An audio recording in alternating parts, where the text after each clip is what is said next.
Block is released from rest at a tiny little block. Position A slides with negligible friction down an inclined track, around a vertical loop, and then along a horizontal portion of the track as shown above. The block never leaves the track. Gotcha. Okay. The gravitational potential energy and the kinetic energy of the block are most nearly equal at what position? So they tell us this is 0.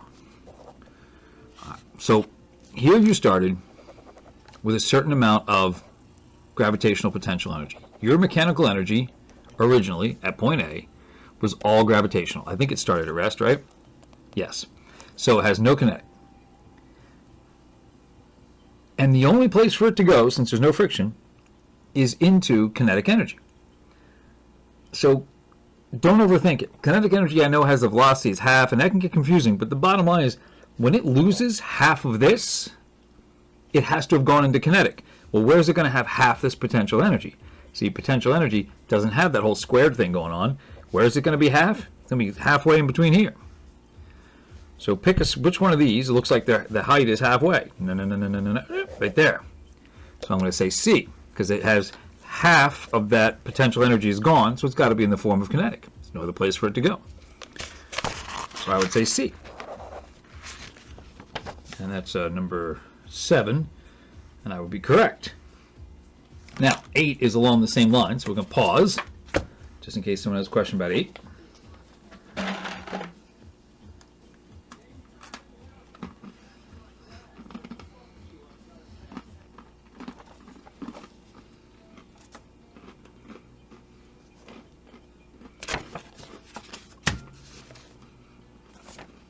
Same picture, though.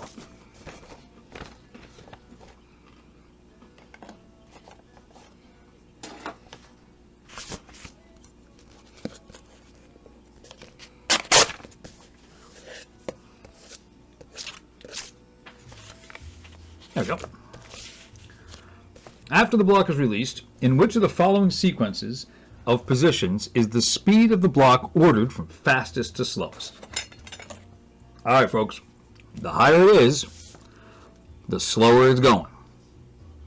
Right? Here it's all potential, no kinetic. So wherever it's highest means slowest. Wherever it's lowest means fastest. So they want us to go from fastest to slowest. So it's at its lowest position here at B. So this would be all kinetic energy, no potential, lots of speed. Then E, right? And the next one as you travel up, then E. So I go B, E, C, D, A. B, E, C, D, and then they don't give A, of course. Okay, so I would say that. And I would be right.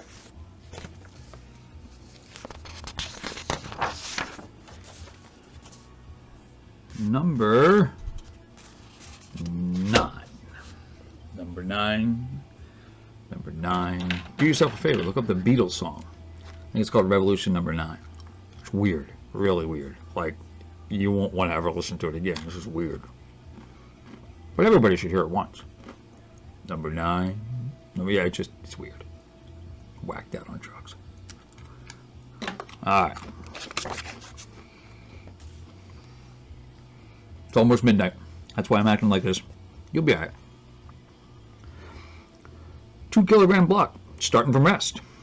Slides 20 meters, that's a big ramp, down a frictionless inclined plane from X to Y, dropping a vertical distance of 10 meters. We got this. It starts at rest. Yeah. We should be so lucky. I know this year's exam is all going to be free response. You should be so lucky to have this as part of your free response. Come on now. There's no friction, so mechanical energy initial is the same as the mechanical energy final. Here it's all potential energy. So this is 10 meters, so it's M. They even give you the mass, which actually technically you don't need. Here, I'll show you why. Let's pretend we don't know the mass, shall we? So this would be 1/2 the mass. No, this would be 1/2 mass. This is potential energy. It's going to be mass times G, which we'll say 10, times the height, which is 10. So this would be 100 M. Now, that means it has to have a mechanical energy down here of 100 M. Except down here, that energy would be in the form of kinetic energy. So that's going to be that 100 M of mechanical energy is now kinetic energy, which is 1/2 M V, I would say V final, V final squared. Ah, look, the M's, they're going to cancel out. They give you the mass, I guess that's nice, but I don't need it anyway. It's going to be 100 equals 1/2 V final squared. So multiply both sides by 2, get 200 equals V final squared. I need the square root of 200. I'm making sure. I think it's a 140. It's a 14, I think, right? Because 200. Yeah, 14.1. Yep. So, right there. Square root of 2 is like 1.4 something. Well, 1.414, so forth. Is that right? Square root of 2? Right? Yeah. No, I'm just taking this. Yeah. Oh, you know what? Okay, so you know what it is, right? The square root of, so square root of 2 over 2, which is really, because math people F up everything in this world, and they can't have square roots in their denominators. Uptight. This is the same as 1 over square root of 2. You probably didn't know that because math teachers really work hard to make sure that you don't realize that. But that's all that is. If you do 1 over the square root of 2, you get 0.707. And engineers ran across that so much that the first airplane, the Boeing 707, was one of the first airplanes. It was named because they're dorky engineers, and that was the number they were running across all the time. So there you go, a little history thing there for you. At least that's what I heard. I suppose I don't really know for sure because I'm not that old. All right. 10.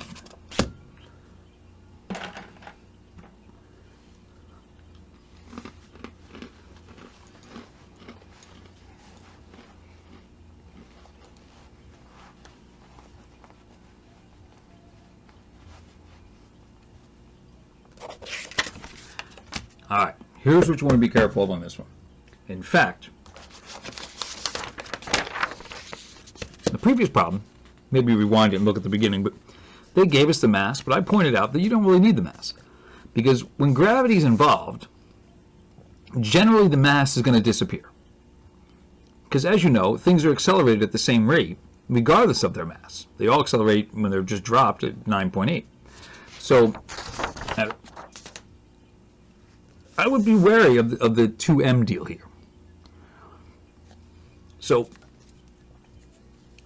person's going to grab, okay, so the rope they're going to grab is different, length. But really, all they're doing, this is just a method of changing their kinetic energy into potential energy.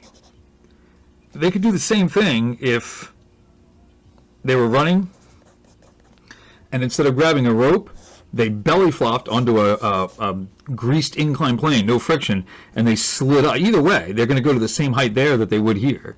I'm not so sure that the length of the string is going to make a difference. So all we're doing is converting kinetic energy into potential. So what's the kinetic energy here? 1/2 mv squared. What's the kinetic energy here? 1/2 2m v squared, same thing. Okay. This, I don't think it makes a bit of difference. Let's see. Another, it's the height of the ceiling. How does the, so they reach different max, well, potentially different. They reach maximum heights. All right, how do those two heights? So this guy might swing to here, this guy might swing to here, or here. Let's figure it out. This is a complete red herring. Make no difference whatsoever. So, which one of these, so they both go to mgh. They both get turned all to gravitational potential. We want to compare the two h's here. Well, except this is an m right here. I gotta be careful. This guy's mass is 2m, isn't it? Well, wait a second. 2m goes away, 2m goes away. Over here, the m goes away, and the m goes away. So you got half v squared, they have the same velocity, equals gh. It's the same equation in both cases. They're going to go to the same height.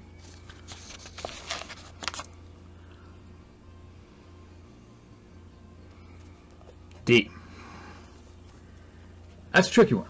That's a tricky one. I could see reading these and be like, oh yeah, that's true, that's true. So what you want to keep in mind is, no matter what, all that's happening is they're changing that kinetic energy into potential energy. By, in this case, by swinging on a rope. But it could be any mechanism. Ramp, whatever. And if that's the case, then set their kinetic energies equal to their potentials, but you'll notice the m's drop out. The 2m here cancels with the 2m here, m cancels, so mass is not. It's the speed that makes a difference there. All right, number 11.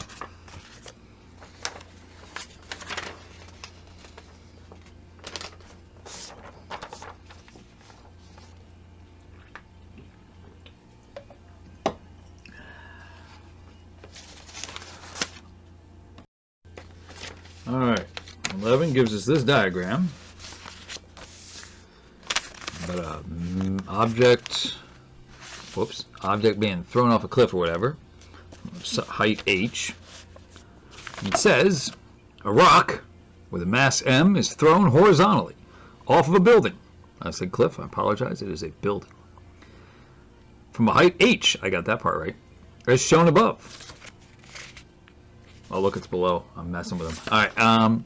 The speed of the rock as it leaves the thrower's hand at the edge of the building is v sub 0. What is the kinetic energy of the rock just before it hits the ground? Wrong. Okay, let's go to our diagram here. So, no air resistance or anything like that. So once again, your mechanical energy at the start should equal your mechanical energy just before it hits the ground. So, what's its mechanical energy here? Well, remember, mechanical energy is the sum of the potential and kinetic energies. There's no spring involved. So it's mgh, so mgh, so literally mgh in this case. The mass is m, g is g, and that's h. Plus the kinetic energy initially here, which is 1/2 the same m times the VO squared. Yay. Well, at the end, all of that is in the form of kinetic. It still keeps this kinetic, and then the gravitational gets turned into more kinetic. So this is the final kinetic energy. It's just the sum of these two. So let's see. They want the speed or the kinetic energy? No, they just want the kinetic energy. So just before it hits the ground, its kinetic energy is actually the sum of the potential and kinetic from the start. So mgh plus, there we go. I'm going with D.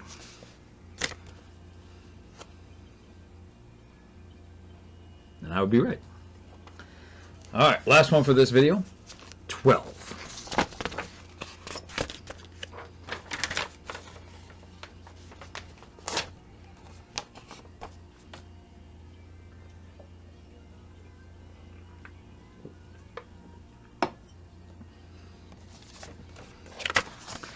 For 12. It's got a motor in it. 10-kilogram block is attached to a light cord. It's wrapped around a pulley of an electric motor as shown above. At what rate is the motor doing work when it is pulling the block upward with an instantaneous speed of 3 meters per second at an upward acceleration of that? Right. All right. If you're a little baffled by this question, I could see that. I could see that being baffling. A little bit ago in an earlier video, we looked at power. Power is, one way to look at power is work being done divided by time. Or change in energy divided by time. Either one of those. In this case, this block is being lifted. So let's do it this way, actually. Work is force times distance, correct? So I could rewrite this as this. And here's the trick part. if we re-look at it now and we position the displacement or the distance over the time, that's just velocity, isn't it? So another way to look at power is its force times velocity. All right. So at what rate is it?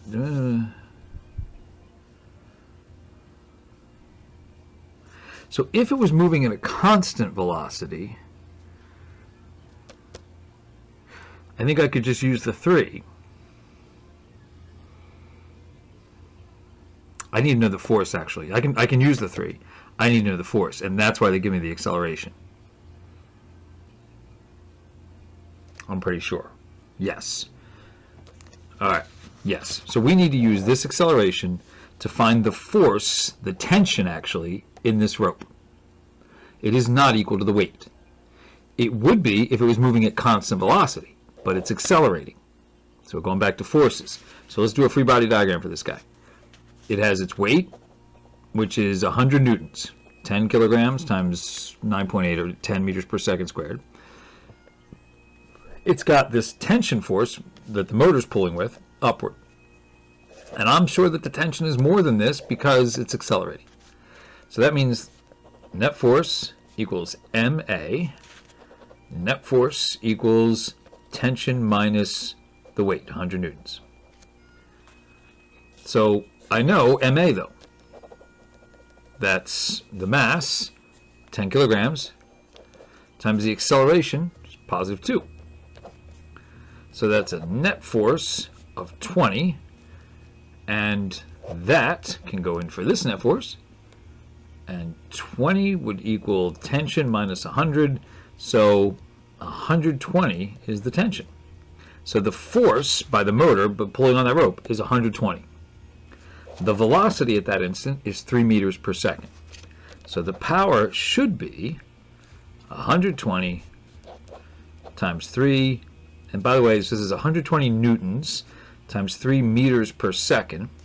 A newton times a meter, force times distance, is work, divided by time, seconds, and so that's work is joules divided by time. That is called a watt, W-A-T-T. So it should be 3 times 120. That's 360. Is that an option? Yep. Yeah, that's right. So there we go. Bit of a tricky question to wrap up. So we'll have another video for 13 to the end. Thank you for listening.